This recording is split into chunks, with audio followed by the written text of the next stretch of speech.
Hello and welcome once again to my channel. Today we have some benchmarks on Stalker 2.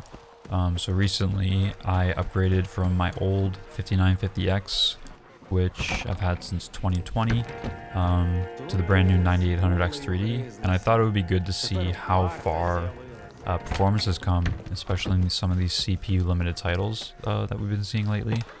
Most notably Stalker 2 and things like Space Marine.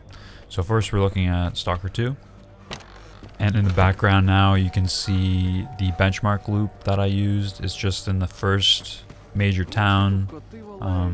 Try to just run around outside as well as get some indoor scenarios. So we're benchmarking today DLAA, DLSS quality, and DLSS performance. All of these will be compared with and without FrameGen, just to see how much improvement there is versus my old 5950X. So the 5950X platform had 32 gigabytes of, I think it was 3600 megatransfer per second DDR4. The new 9800X3D platform has 64 gigabytes of 6000 megatransfers per second DDR5. So there's a difference there in memory, but I try to get like the gold standard memory for each platform. So all these benchmarks are at 4K max settings, so take that with a grain of salt. So these should be heavily GPU limited kind of scenarios, but because this game is so CPU intensive, we do see some pretty substantial gains. I'll get into the percent differences at the end of the video. So let's take a look at DLAA first. 9800X3D versus the 5950X saw a 16% improvement in average FPS and a 30% increase in 1% lows. And these 1% lows are where you're going to feel the most. And this is like the worst case, most GPU limited scenario with DLAA, sorry, because it's a native resolution. Now when we add FrameGen into this equation with DLAA, we only see an 11% increase, as FrameGen, as we know, kind of relieves the burden of CPU limited scenarios. And but we still see a 33% increase and 1% lows as well. When we move on to DLSS quality, we see a 40% increase in average FPS, which is massive, and a 37% increase in 1% lows. And then when we add FrameGen to the equation, we see a 20% increase in average FPS and a 41% increase in 1% lows. Performance, we're seeing a massive 46% improvement in average FPS and a 47% improvement in 1% lows. And then when we add FrameGen to DLSS performance, we see a 24% improvement in average FPS and a 39% improvement in 1% lows. So next I wanted to look at GPU utilization, because as we know, the better the CPU you have, the more you'll be able to utilize your GPU. And because I was only really seeing, I think I remember like 70% on my 5950X, that's what kind of prompted me to get this upgrade, to hopefully see better utilization.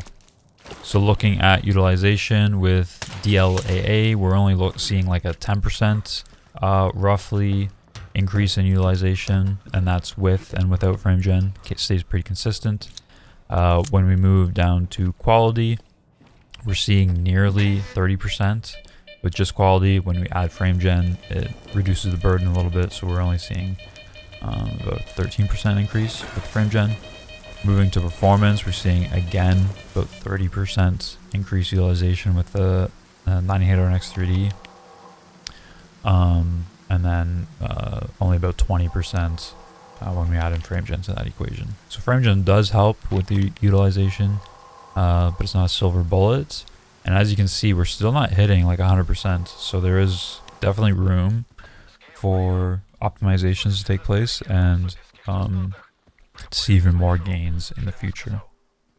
So just to wrap things up, I made this summary table comparing the 9800X3D versus the 5950X, so you can see the percent improvements in both average FPS and 1% lows. And as a reminder, the 1% lows are what you really feel, because those are the drops and like the hitch ups and the stuttering that you'll feel. So seeing 1% lows well above 60 is really nice.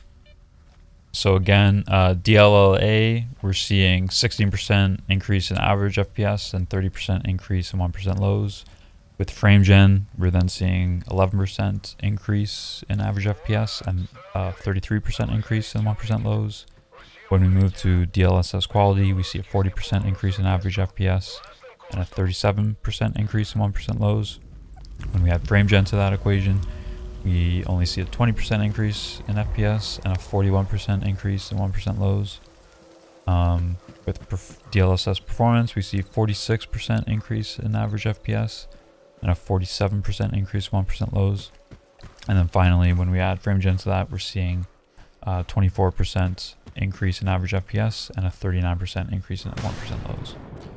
So taken all together, this is a pretty drastic improvement for only skipping one gen of CPU. Is this worth it over Zen 3 and older Intel? I would probably say so, as we move towards more CPU demanding games. Like I said, Space Marine 2, I'll have a video showcasing all the games that I have been playing lately and performance improvements I see with those. So subscribe if you want to see that. But Space Marine 2, I was seeing like double the FPS, which is insane to me for only skipping a gen. So I would say it's worth it if you're on an older CPU. Otherwise, even if you're on like a 5800X 3D, I don't think it would be that big of a deal, because I think the 3D cache is really like doing all the work here. So let me know what you think in the comment below. Are you thinking about upgrading? And yeah, thanks for watching. Make sure you like, comment, subscribe, and we'll see you in the next one.